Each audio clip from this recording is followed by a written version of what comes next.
gran día, esperado con ansiedad. ¿Qué tal? Bienvenidos a la 9ª edición de Uniendo Caminos a través de CLD TV.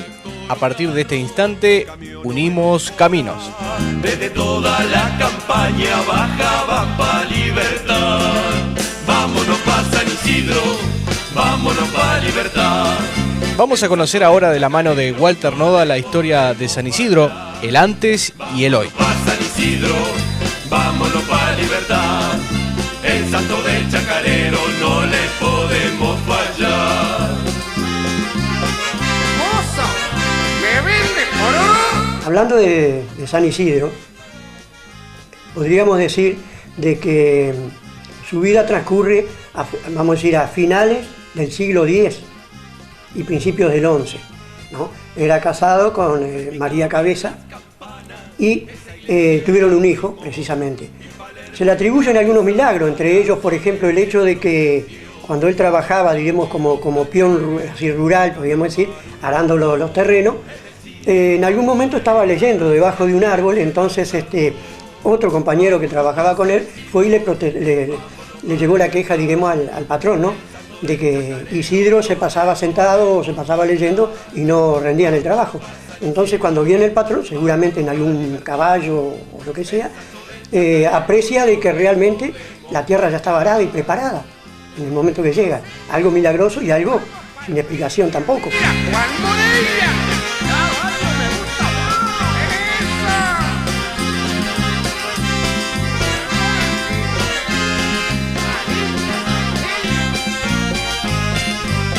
Por eso se ve en la imagen de San Isidro siempre, tanto a espalda de él, del que está arando, como que el que guía el arado es un ángel. Otro de los milagros que se le atribuye, el haber caído en un pozo, un niño, y como que él fue a intentar el rescate y las aguas subieron del pozo y lo pudieron agarrar sin tener que bajar al pozo. Son milagros que se cuentan, serán real o no, pero bueno, esas son algunas de las cosas que se le atribuyen a San Isidro. Y por supuesto que viene a ser el patrono, lógicamente, después de eso no hay duda, ¿no? Acá en el Uruguay, por ejemplo, y lo que es en Libertad, vamos a decir así, allá por 1896, azotó una seca muy grande en lo que tiene que ver con lo que pedía la gente para el campo y todo esto. ¿Qué pasó con esto? Entonces, se hizo una misa y se le pidió y se le rogaba a San Isidro de que, bueno, que interfiriera para que cambiara todo este asunto del clima. ¿Y qué sucedió entonces? Que bueno, fue tanta el agua que en el año 97 una gran creciente que también azotó distintamente los campos, pero no fuera de eso, sino que se le atribuyó todo esto, de lo que tiene que ver el santo, precisamente de los agricultores. ¡Vieja! ¡Llama al sandaño que nos vamos pa' San Isidro!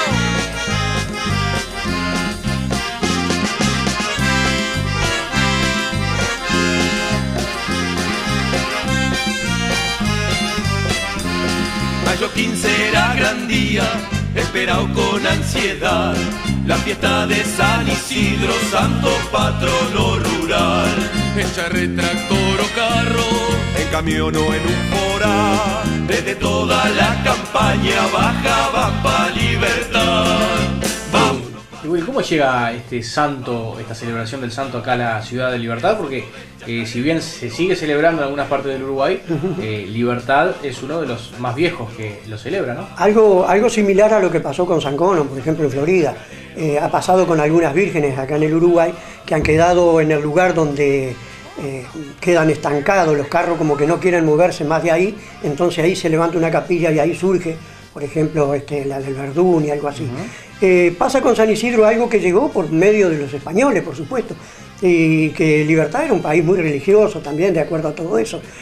José de Buyental, por ejemplo, nomás, el hecho de que cuando fallece y la viuda le vende los terrenos, hubieron calles en Libertad como Santa Juana, ¿no?, por la heroína, por ejemplo, de Francia, Trinidad, por la Virgen de Trinidad, de manera que eran muy religiosos. Y entonces, bueno, atenido a eso, se respetó la imagen, que inclusive en algún momento no lo aceptaba la iglesia, hasta no ver el resultado de la gente que realmente pedía por él.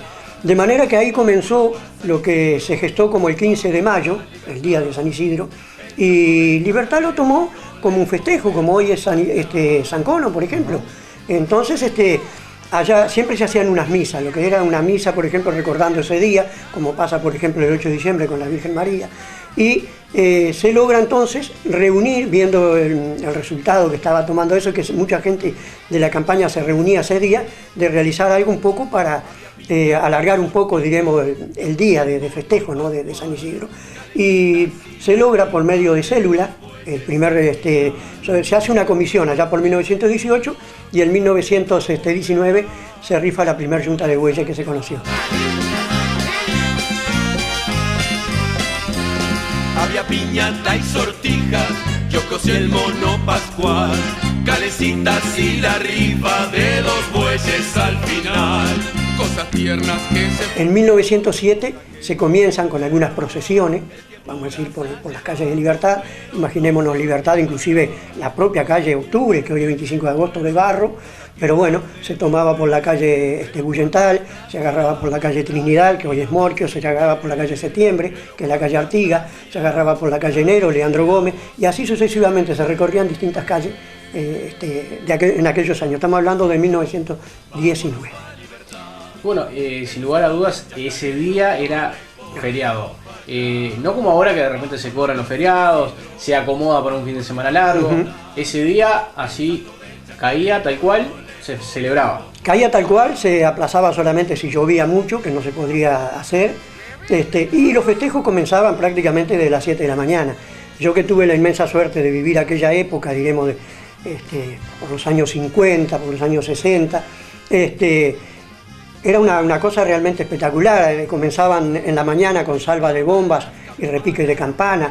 Se esperaba la banda de Don Bosco, que bajaba con un aclo del año 20, por lo menos 25, en la ruta, venían tocando. Se detenían en lo de Manuel Matos, por ejemplo, un restaurante muy importante en aquella época. Tocaban un par de piezas, continuaban hasta frente a lo que era la junta local, que era lo Bernardo Berto, para pintarlo un poquito mejor, es muy cerquita donde hoy está la tienda de los Buenos Amigos, de manera que ahí continuaban hasta la plaza, y el propio José Daute se subía sobre un cajón para dirigir un par de piezas a la banda, y ahí continuaban hasta que llegaban a la plaza y tocaban también. Quiero decirles también de que realmente, Alejandro, vamos a decir, las actividades se hacían todas en la plaza. Lo que se hacía en la calle frente a lo que es la parroquia era, por ejemplo, la carrera de embolsado, la carrera del huevo, y otras cosas más que se hacían, pero en la calle. Los juegos que uno conoció, vamos a suponer como tirar las latas o invocar a los cigarrillos, que eso eran de particulares. Después, frente a lo que sería la propia parroquia y en la vereda, todo eso pertenecía a las monjas, al Colegio de las Hermanas. Eran juegos que había hecho Montelongo, el padre del Chafo, había hecho todos esos juegos como el avioncito, la granjita, por ejemplo, y una cantidad de juegos que realmente llamaban la atención. No solo por los premios, sino con la facilidad con que se ganaba un premio. Porque la persona podía igual ganar 2 o 3 premios en ese día, ¿no? Y en ese mismo juego. Podemos fallar. Rosendo, vamos pa'l cine a ver a Juan Moreira. Me gusta.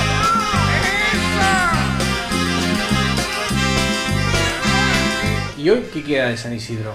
El respeto, quizás, de la gente que todavía se reúne para la misa, que hacen la procesión. Ya ve que ya no se habla de una procesión, se habla de un desfile, de manera que los cosas han cambiado de acuerdo a los tiempos. Y no quiero decir aquello porque es muy chacarero, no sé cómo decirte así, aquello que uno dice, los tiempos de antes fueron mejores. No, eran otros tiempos, no habían duda, había más tiempo. Cerámicas del Sur, por ejemplo, inaugurada en 1948, de ahí en adelante, le daban la tarde libre a los peones, para que recorrieran San Isidro y todo.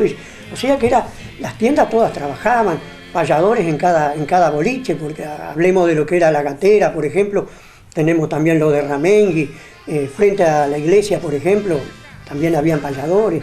O sea que era una fiesta realmente extraordinaria de lo que se veía. Ahí donde hoy está una farmacia, por ejemplo, por la calle Artigas, se hacía la carrera de sortija, en la cual también llamaba muchísimo la atención.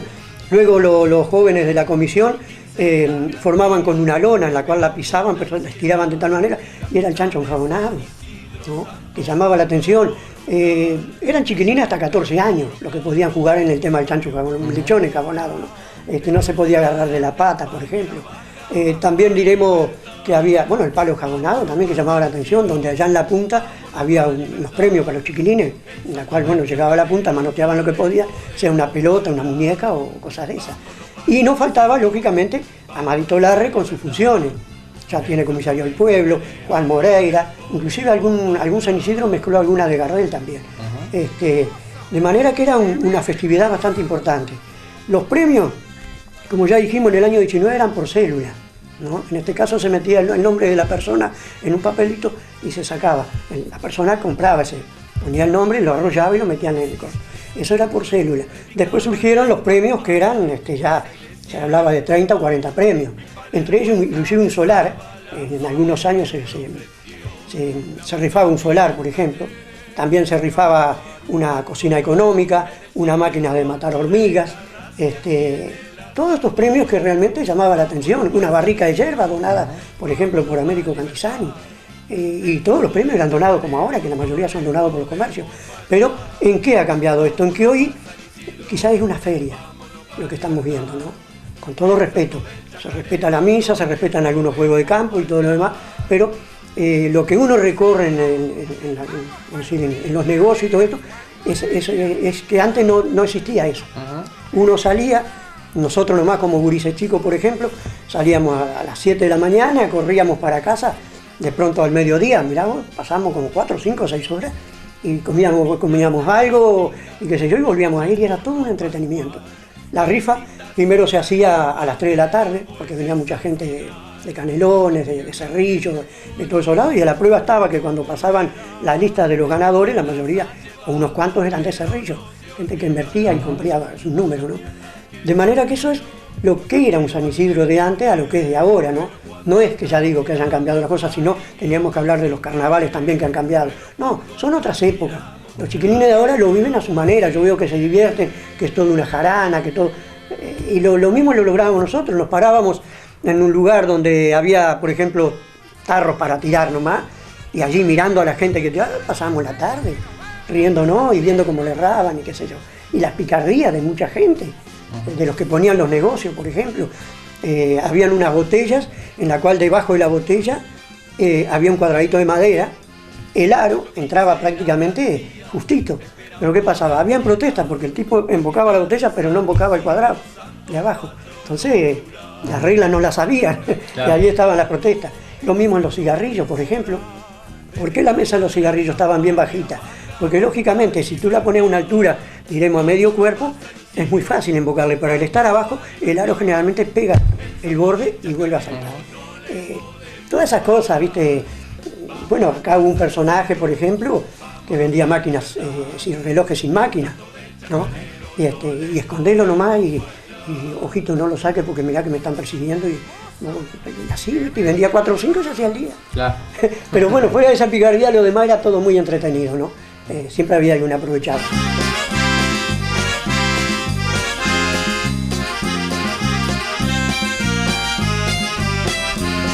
Repicaban las campanas, esa iglesia era un primor, y Palermo encabezaba la solemne procesión. La banda de los talleres, en cada bar un cantor, en el cine Juan Moreira, Racia tiene el asador. Y una de las cosas que siempre llamó la atención y que los primeros años vino a lo que era la esquina del Rengo Fernández, que era el Mono Pascual. Eso fue una trayectoria de años en la cual creo que dejó un gran presente y gente que todavía tiene su recuerdo, ¿no? El Mono Pascual tenían un bolillero de 90 bolillas, que eran las bolillas de los juegos de cartón, de la lotería de cartón. Estaba en una tarima más o menos de 2 metros de alto. El tipo le decía, bueno, Pascual, hay que sacar la bala. Entonces le daba un manicito, no sé qué, y sacaba un número. Se vendía una célula, o sea, un papelito con 5 números. La persona tenía 5 posibilidades.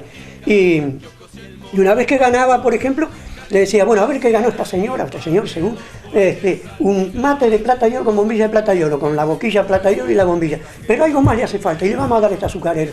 Y un momentito, no se vaya tampoco, le vamos a dar una caldera, un termo, lo que hubiera.